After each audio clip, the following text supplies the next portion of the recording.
Praise the lord. ప్రభువు నామమునకు మహిమ కలుగును గాక.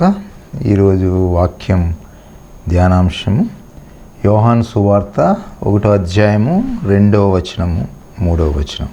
ఆయన ఆదియందు దేవుని యొద్ద ఉండెను, సమస్తమును ఆయన మూలముగా కలిగెను, కలిగి ఉన్నదేదియు ఆయన లేకుండా కలుగలేదు. దేవునికి స్తోత్రం. ఆయన ఆదియందు దేవుని యొద్ద ఉండెను. 2వ వచనంలో సమస్తమును ఆయన మూలముగా కలిగాను. ఇక్కడ ఆయన అనేది యేసుక్రీస్తుని సూచిస్తూ ఉంది. వాక్యం లోగస్ అవతరించక మునుపు దేవుని యొక్క ఉనికి, వ్యక్తిత్వము, దేవత్వం గల సంపూర్ణ వ్యక్తి అయి దేవుని యొద్ద ఉన్నట్టు వాక్యం. ఈ వాక్యం అవతరించగా శరీరధారి అయి క్రీస్తు అయ్యనని వాక్యం సెలవిస్తుంది. ఇక్కడ యేసుక్రీస్తు ఒకే వ్యక్తి కానీ ఇద్దరు కాదు. చాలా దేశాల్లోనంట ఒక సర్వే జరిపారంట. పాశ్చాత్య దేశంలో ఒక సర్వే జరిపితే ఆ సర్వేలో ఒకటే ప్రశ్న ఏంటంటే, యేసుక్రీస్తు గురించి మీకు తెలుసా అని. యేసుక్రీస్తు చాలామంది ఏమన్నారంటే యేసుక్రీస్తు తెలుసు, యేసు సర్నేమ్ అన్నారంట. కొంతమంది క్రీస్తు సర్నేమ్ అన్నారంట, లాస్ట్ నేమ్ అంటారు చూసారా. ఇప్పటికి కూడా యేసయ్య జన్మించిన యూదయ ప్రాంతం, జ్యూస్ అవన్నీ ఇంకా కూడా స్టిల్ చాలా ప్రాంతాల్లో so well developed nations, Christians countries అని చెప్పుకుంటున్న దేశాల్లోనే యేసుక్రీస్తు గురించి చాలామందికి తెలియదు. వాళ్ళు అంగీకరించరు కూడా. In fact some countries like Israel. So ఇక్కడ యేసుక్రీస్తు ఒకే వ్యక్తి కానీ ఇద్దరు కాదు. యేసుక్రీస్తు ఇది త్రిత్వంలో మనం ట్రినిటీలో మనం చూస్తాం. జెనసిస్ ఆదికాండం 1వ అధ్యాయం 26వ వచనంలో దేవుడు మన స్వరూపమందు మన పోలిక చొప్పున నరులని చేయదు. మన అని ప్లూరల్ వాడాడు, అక్కడ సింగిల్ వాడలేదు. నా పోలిక చొప్పున అని దేవుడు అంటలే.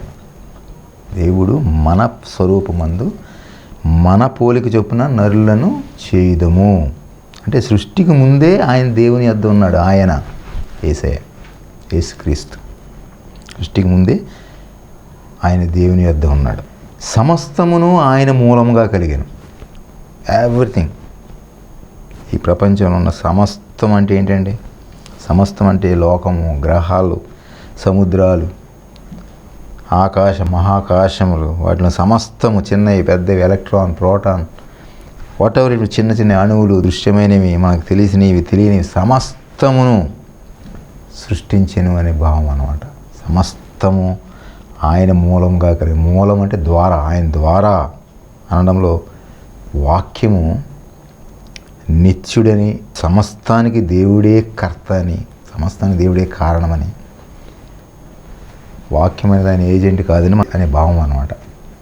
సో సమస్తము ఆయన మూలం. ఆయన ఆదియందు దేవుని యొద్ద ఉండెను, సమస్తమును ఆయన మూలంగా కలిగినది. అందుకే అపోస్తలుడైన పౌలు రాసిన 1 కొరింథీయులు 8:6లో ఒక్కడే దేవుడు ఉన్నాడు, ఆయన తండ్రి, ఆయన నుండి సమస్తమును కలిగెను, ఆయన నిమిత్తము మనం ఉన్నాము, మరియు ప్రభువు ఒక్కడే, ఆయన యేసుక్రీస్తు, ఆయన ద్వారా సమస్తమును కలిగెను, మనము ఆయన ద్వారా కలిగిన వారు.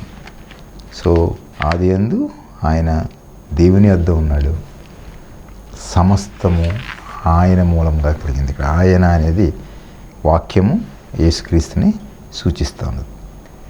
3వ వచనంలో కలిగి ఉన్నదేదియు ఆయన లేకుండా కలుగలేదు. కలిగి ఉన్నదేదియు ఆయన లేకుండా కలగలేదు అంటే వాక్యము అంటే యేసు కాక మరెవరు ఏజెంట్ కాదని స్పష్టమైపోయింది మనకి. యేసు కాక, వాక్యం అంటే యేసు. ఈ యోహాను సువార్త 1:4-5 వచనాల్లో జీవము, వెలుగు గురించి మాట్లాడాడు. 4వ వచనంలో ఏముంది? ఆయనలో జీవం ఉండెను, ఆ జీవము మనుష్యులకు వెలుగై ఉండెను. జీవం అంటే ఏంటండి? జీవం మనకి వ్యతిరేక పదాలు ఏంటి? నాశనము, మరణము, ఇలాంటి జీవానికి వ్యతిరేక పదాలు. మనకు జీవం, యేసే జీవం, జీవనాధారం. ఆయన జీవం ఇచ్చేవాడు, దాన్ని సమృద్ధిగా ఇస్తాడు. అందుకే యోహాను ఏం చెప్తున్నాడు? నిత్య జీవం అని చెప్తున్నాడు అనమాట. 5వ వచనంలో ఆ వెలుగు చీకటిలో ప్రకాశించున్నది కానీ చీకటి దాన్ని గ్రహింపకుండాను. వెలుగు ఎవరు? యేసయ్య జీవుడు. ఆయనే వెలుగు, జీవం. జీవము మనుషులకు వెలుగై ఉండెను. ఆ వెలుగు చీకటిలో ప్రకాశిస్తుందంట, కానీ చీకటి దాన్ని గ్రహింపుకున్నాం. అందుకే యోహాన్ ఏమంటాడంటే నిత్య జీవాన్ని గురించి మాట్లాడుతుంటారు. నిత్య జీవం అన్నది ఏంటనమాట, అది దేవునికి మాత్రమే చెందిన పదం అండి. నిత్య జీవం అనేది దేవునికి మాత్రం చెందింది. యేసయ్య ద్వారా అది దేవుడు మనకిచ్చాడు నిత్య జీవం. మనం యేసునందు విశ్వసించండి, అప్పుడు అది మనకి అనుగ్రహింపబడుతుంది. మరి నీకు నిత్య జీవం కావాలా? నిత్య జీవనకి ఎలా? అందుకే మనం ప్రార్థన చేసేటప్పుడు మన నిత్య జీవంలోకి నడిపించి దేవాన్ని మనం ప్రార్థన చేయాలి. మారు మనసు ద్వారా, రక్షణ ద్వారా, రక్షణ పొంది మారు మనసు పొంది నువ్వు నిత్య జీవంలోకి ఆయన వచ్చి పర్యంతం. యేసయ్య వచ్చేటప్పుడు మనం ఎలా ఉండాలంట? వాక్యం ఏమి సెలవిస్తుంది? మెలకుగా ఉండాలంట. మనం మెలకు కలిగి ఉండాలి. ఏ సమయంలో యేసయ్య వస్తాడో మనకు తెలియదు. నువ్వు నిత్య జీవంలోకి నడిపించబడాలంటే నువ్వు మెలకు కలిగి ఉండాలి. ఆ జీవం గురించి నువ్వు తెలుసుకోగలిగి ఉండాలి. ఆ జీవం అంటే ఏంటో తెలిగి ఉండాలి. ఆ జీవం మనుషులకు వెలుగై ఉన్నది. మనకే జీవము వెలుగై ఉన్నాడు. ఈ జీవాన్ని లోగోస్ మనుషుల పట్ల, మానవుని పట్ల వెలుగై ఉన్నాడని, రైట్? ఈ వాక్యము, జీవము, వెలుగు ఇవన్నీ యేసయ్యకి, ఆయనకి పర్యాయ పదాలు అన్నమాట. నేను లోకములకు వెలుగై ఉన్నాను అన్నాడు యేసు. నేను లోకానికి వెలుగై ఉన్నాను. మరి వెలుగుకున్న లక్షణాలు ఏంటి? మరి ఆ లక్షణాలు మనలో ఉన్నాయా? వెలుగు ప్రకాశిస్తుంది. వెలుగు చీకటి ఈ రెండు వెలుగు చీకటిని ప్రాలదవుతుంది. వెలుగు వచ్చిందంటే అర్థం ఏంటంటే చీకటి వెళ్ళిపోతుంది. పాపమే చీకటి. మరి నువ్వు పాపంలో ఉన్నావా? చీకటిని పాలదోలి వెలుగులోకి వస్తున్నావా? వెలుగును ఆహ్వానిస్తున్నావా? వెలుగుని తెలుసుకున్నావా?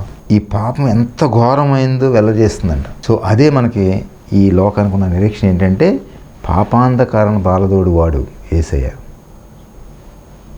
అదే ఈ లోకానికి ఉన్న నిరీక్షణ. ఆ నిరీక్షణ లోగోస్ అయిన యేసు. ఓకే, ఈ వెలుగుని గూర్చి ఒక అతను సాక్ష్యం ఇస్తూ ఉన్నాడు. యేసయ్య కంటే ముందు 6 నెలల ముందు పుట్టినవాడు యోహాను, బాప్తిస్మిచ్చి యోహాను సాక్ష్యం ఇస్తూ ఉన్నాడు ఈ వెలుగుని గురించి. మనకి యేసయ్య అనే వెలుగు మనకి ఎప్పుడు కనపడదంటే, మన కంటిలో కాంట్రాక్ట్ ఉందనుకోండి, మనకి ఎలాగ మనకు వెలుగు కనపడుతుందో ఆపేస్తుంది, వెలుగుని ఆపేస్తూ ఉంటుంది. కాంట్రాక్ట్ని మనం తొలగించాలి, వెలుగుని ఆహ్వానించాలి. వెలుగు చీకటిని పాల్దొడుతుంది.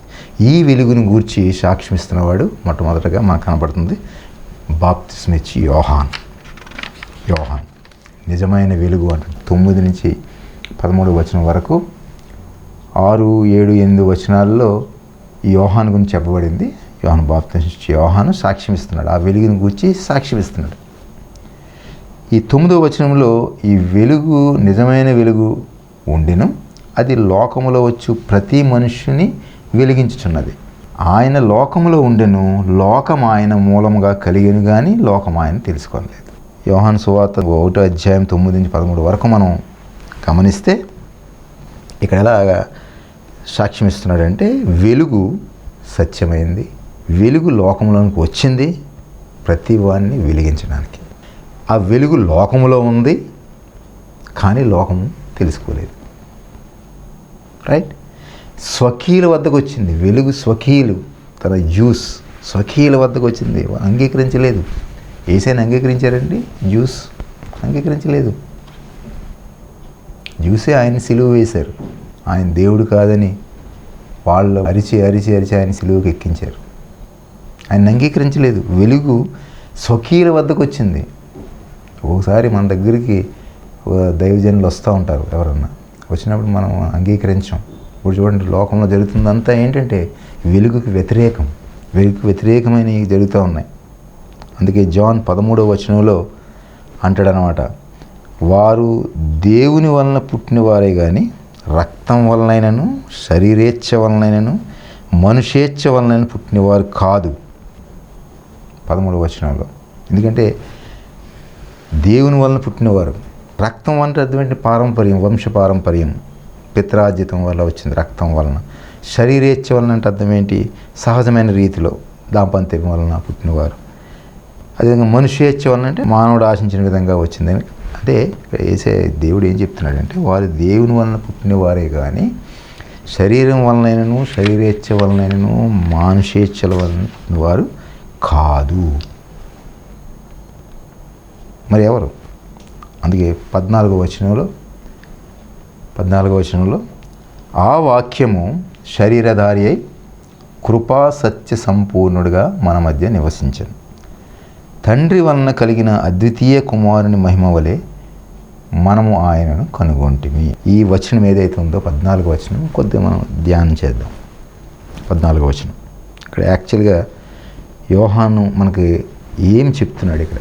ఆ వాక్యము శరీరధారి అయి, ఆదియందు వాక్యం ఉండెను, వాక్యము దేవుని యొద్ద ఉండెను, వాక్యము దేవుడై ఉండెను అని చెప్తూ ఆ వాక్యము శరీరధారి అయి కృప సత్య సంపూర్ణుడిగా మన మధ్య నివసించింది. లివ్డ్ ఇన్ బిట్వీన్ అస్.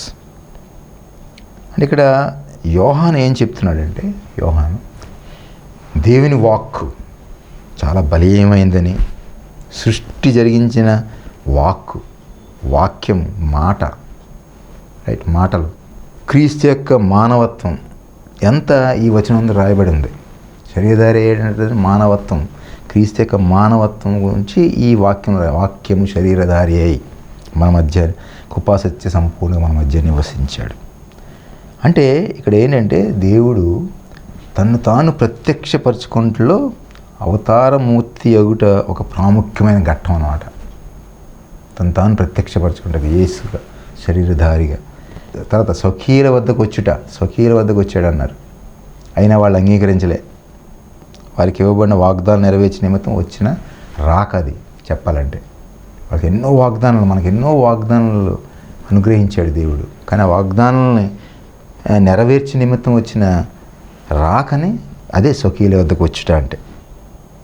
అందుకే 14వ వచనంలో మళ్ళీ చూడండి, ఆ వాక్యము శరీరధారి అయ్యను, మన మధ్య నివసించెను. అంటే ఇది అవతారం ఒక స్వభావాన్ని సూచిస్తుంది. శరీరధారి అయ్యను, అదే మన మధ్య నివసించెను. వాక్యం శరీరధారి అయింది కదా, వాక్యం యొక్క చారిత్రక జీవితాన్ని సూచిస్తూ ఉంది. మనము ఆయన మహిమను కనుగొంటిమి 14వ వచనంలో. అంటే దైవ మానవుని గూర్చిన అపోస్తుల సాక్ష్యం అన్నమాట తెలుపుతుంది. మనము ఆయన మహిమను కనుగొంటిమి. కృపా సత్య సంపూర్ణుడు, శరీరధారి అయి కృపా సత్య సంపూర్ణుడు. ఇక్కడ కృపా సత్య సంపూర్ణుడు అంటే ఇది దేవుణ్ణి ప్రత్యక్షపరచువాడైన శరీరధారి యొక్క శీలాన్ని సూచిస్తూ ఉంది. కృపా సత్య సంపూర్ణుడు. ప్రియమైన దేవుని బిడ్డలారా, ఇక్కడ మరి ఒకసారి మనం ఒక్కసారి గమనిస్తే కనుక, అంటే మొదటి వచనాన్ని ఈ 14వ వచనాన్ని నేను మీరు క్లబ్ చేసి ఒక్కసారి కనుక మనం ధ్యానం చేస్తే, ఆదియందు వాక్యం ఉండెను, ఆ వాక్యము దేవుడై ఉండెను, ఆ వాక్యము శరీరధారి అయ్యను. వాక్యం అంటే ఆయన దేవుడై ఉండెను అంటే అర్థం ఏంటి? ఆయన దేవుడై ఉండెను, ఆయన దేవుడై ఉండెను అంటే శరీరధారి అయ్యను. అంటే ఆయన దేవుని వద్ద ఉండెను అంటే మన మధ్య నివసించాను. వీటిని మనం ఆయన దేవుడై ఉండెను, శరీరధారి అయ్యను, ఆయన దేవుని వద్ద ఉండెను, మన మధ్య నివసించాను, ఆయన ఆది అందు ఉండెను, మనం ఆయన మహిమను కనుగొంటాము. చూసారా? అంటే మొదటి వచనం 14వ వచనం మనం కొద్దిగా ఈక్వేషన్స్, ఆ యొక్క సిద్ధాంతాలని మనం కనుక అబ్జర్వ్ చేస్తే, ఆయన దేవుడే ఉండెను, శరీరధారి అయ్యను, దేవుని యొద్ద ఉండెను, మన మధ్య నివసించాను, శరీరధారి అయి కృపాసత్య సంపూర్ణంగా మన మధ్య నివసించాడు. అంటే ఇక్కడ అంటే అనాది కాలం నుంచి ఉన్నవాడు అన్నమాట. అనాది కాలం నుంచి ఉన్న ఆయన దేవుడే ఉండెను, శరీరధారి అయ్యాను, ఆయన దేవుని వద్ద ఉండెను, మన మధ్య నివసించాను. అంటే దేవుడే వచ్చి మన మధ్య నివసించాడు. ఆయన ఆది యందు ఉండెను, మనం ఆయన మహిమను కనుగొంటిమి.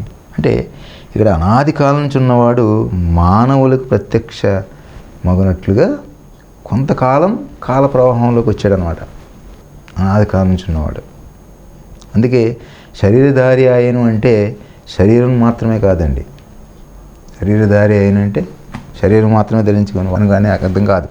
ఆత్మ, మనస్సు, జీవం గలవాడు. ఆయన వ్యక్తిత్వం దైవత్వమే. ఆయన వ్యక్తిత్వం దైవత్వమే. యేసుక్రీస్తు దేవుని కుమారుడిగా దిగి వచ్చాడు. మనిషి కుమారుడిగా పైకి వెళ్ళాడు. ఆయన దేవుని యొక్క కుడిపార్శ్వన కూర్చుని ఉన్నాడు దైవ మానవుడిగా. అంటే అందుకే ఇక్కడ శరీరధారి అయి వచ్చెను. శరీరధారి అయి వచ్చిన అంటే అర్థం ఏంటనమాట? వచ్చిన అనగా అర్థం ఏంటంటే జాగ్రత్తగా గమనించండి. అందుకే శరీరధారి అయి వచ్చాను అంటే అర్థం ఏంటనమాట? వచ్చిన అనగా ఇదివరకు ఉండేడని భావం, ఇదివరకు ఉన్నవాడని భావం. అక్కడ ఇదివరకు ఉన్న వ్యక్తిత్వం ఇప్పుడు శరీరధారి అయింది. He was there earlier in the beginning. అందుకే యోహాన్ రాసిన పత్రిక 1వ అధ్యాయం 1వ వచనంలో ఈ వీటి గురించి చాలా క్లియర్గా చెప్పాడు. ప్రభువు యొక్క మానవత్వం పరిపూర్ణమైనదని, ప్రభువు యొక్క దైవ మానవ స్వభావాలు మార్పు చెందక అట్లే ఉంటాయని, అదేవిధంగా ప్రభు యొక్క మానవత్వం అందరి కొరకైందని, దైవ మానవ స్వభావాలు ప్రభువుని ఎందున్నాయని, వాక్యం అవతరించుడిచే వ్యక్తిత్వం దాల్చలేదు, అనాది కాలం నుంచి ఆయన వ్యక్తి అయి ఉన్నాడని. ఆ వ్యక్తి అంటే 1 జాన్ మొదటి పత్రికలో చెప్పాడు అనమాట.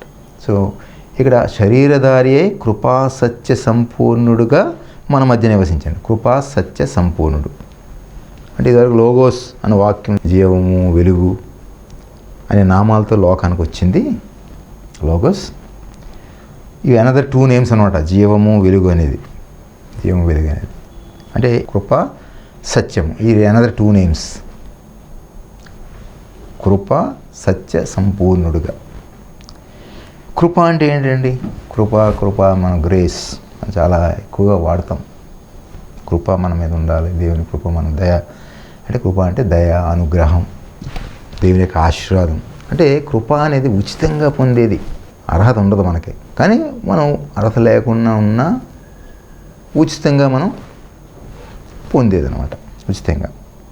అనుగ్రహం అంటాం. అనుగ్రహం దేవుని నుండి వచ్చి అపరిమితమైన దయ అనమాట. అది అనుగ్రహం. అందుకే అర్హత ఉండదు మనకి, అయినా దేవుడు తన కృపతో మనకు అనుగ్రహిస్తాడు.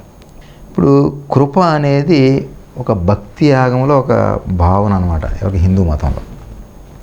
అంటే ఇది దైవిక దయ అని నమ్ముతారు వాళ్ళు యాక్చువల్గా. కానీ క్రైస్తవ మతంలో కృప అనేది అలాంటిది కాదండి. క్రైస్తవ జీవితంలో కృప అనేది దేవుడిచ్చే ఉచితమైన బహుమతి మనకి.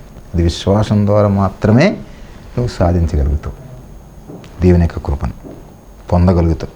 సో కృప అనేది ఒక వ్యక్తిని పాపం నుండి విడిపించడానికి, ఒకటి వారి జీవితాన్ని మార్చడానికి దేవుని యొక్క శక్తిని సూచిస్తూ ఉంది కృప అనేది.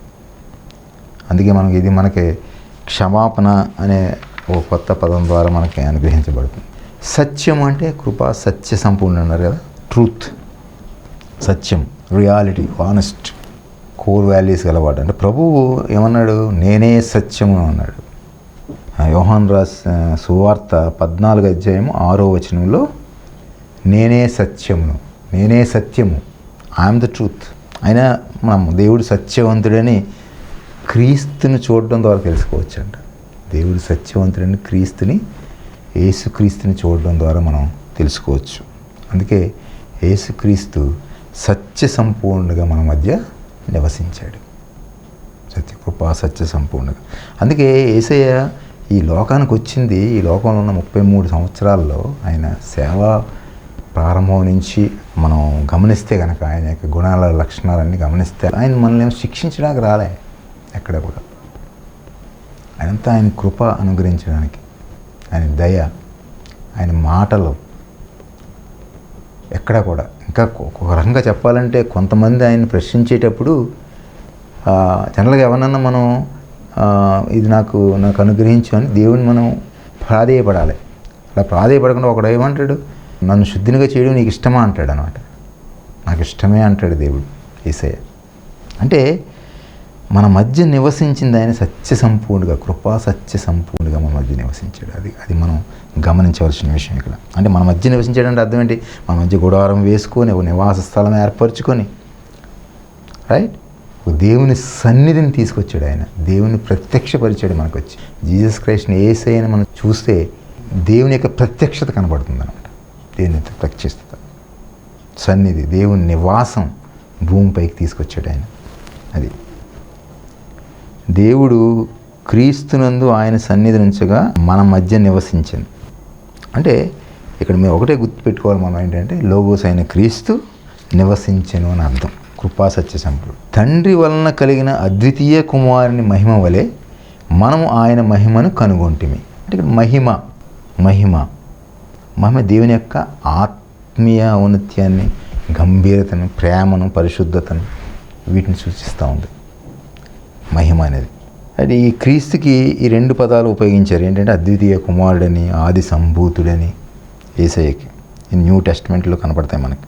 అద్వితీయం అంటే అర్థం ఏంటి? అద్వితీయ కుమారుడు. అద్వితీయం అంటే ఏంటంటే అటువంటిది ఇంకో రెండోది లేదని అర్థం. సెకండ్ టు నన్ అనమాట. జోన్లో 1. అదే 1వ అధ్యాయము 15-18 వచనాలు మనం చదివితే కనుక ఇక్కడ బాప్తిజం ఇచ్చి యోహాను సాక్ష్యం ఇస్తూ ఉన్నాడు.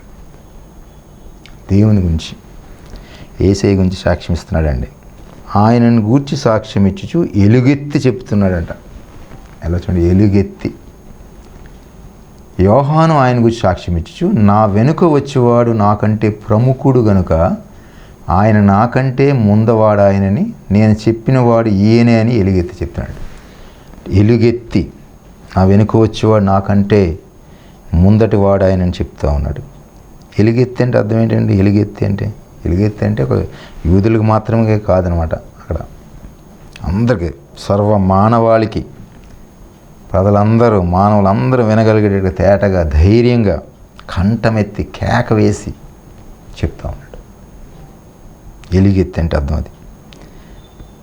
యేసుని మెస్సియాని గుర్తించి నేను చెప్పినవాడు ఈయనే అని ధైర్యంగా అనమాట. అంటే అంత ధైర్యం అండి యోహానికి.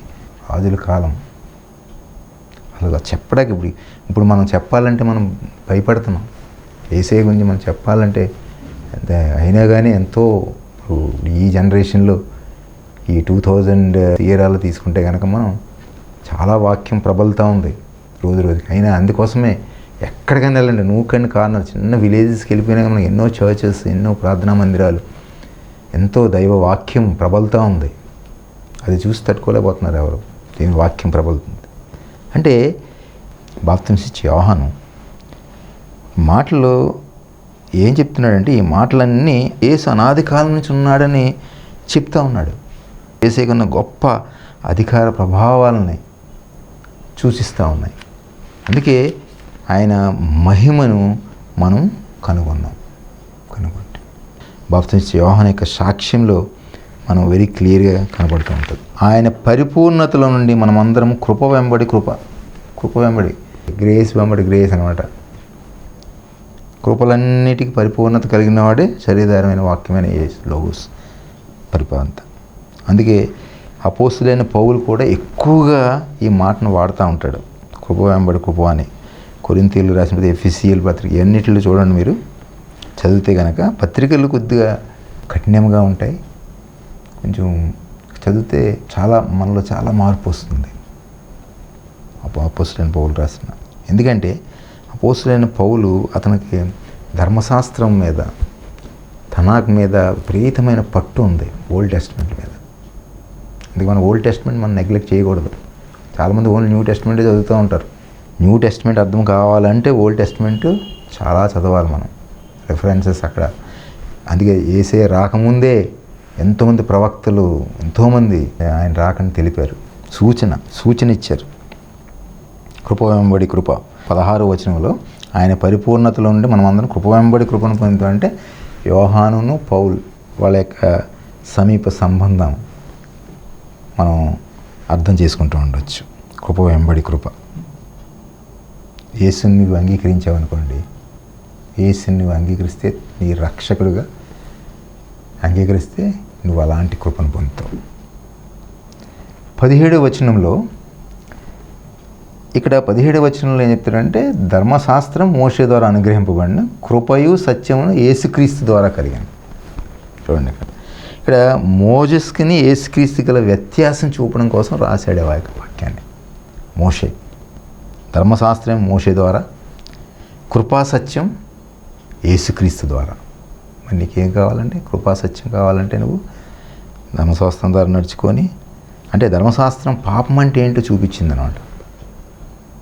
ఆ ధర్మశాస్త్రం అంతా ఇవే ఇప్పుడు కూడా అదే ధర్మశాస్త్రం ఫాలో అవుతే ఎన్నో ముస్లిం కంట్రీస్ ఇవన్నీ కూడా వీళ్ళు ఫాలో అవుతూ ఉంటారు దాన్ని. కృపా సత్యాన్ని యేసుక్రీస్తు ద్వారా మనకు అనుగ్రహింపబడింది. తర్వాత 1:18లో ఎవడును ఎప్పుడైనాను దేవుని చూడలేదు, తండ్రి రొమ్మున ఉన్న అద్వితీయ కుమారుడే ఆయన బయలుపరిచింది. అంటే ఇక్కడ దేవుడిని ఎవరు చూడలేదు అని చెబుతూ తండ్రి రొమ్మున ఉన్న అద్వితీయ కుమారుడు ఆయన్ని బయలుపరిచాడు. తండ్రిని బయలుపరిచినవాడు యేసయ్య, జీసస్ క్రైస్ట్ దేవుణ్ణి మనకి బయలుపరిచినవాడు అనమాట. సో ఈ విధంగా మనం మొదటి 18 వచనాలు, యోహాను సువార్త 1వ అధ్యాయము మొదటి 18 వచనాలు మనం గమనిస్తే, ధ్యానం చేస్తే, వచనం బై వచనం ధ్యానం చేస్తూ ఉంటే కనుక మనకి ఎన్నో అర్థమవుతూ ఉంటాయి. చాలా యేసయ్య గురించి అనాది కాలం నుంచి వస్తున్నది. అదేవిధంగా వాక్యం ఏ విధంగా శరీరధారి అయింది, మన మధ్య ఎలా నివసించింది, ఆయన ఇచ్చిన మనకు వరాలు, కృప వెంబడి కృప, ఈ విధంగా యేసయ్య యొక్క లక్షణాలు, గుణ లక్షణాలు, యేసయ్య లోకానికి ఎందుకు వచ్చాడు అనేది తేటతెల్లం అవుతుంది.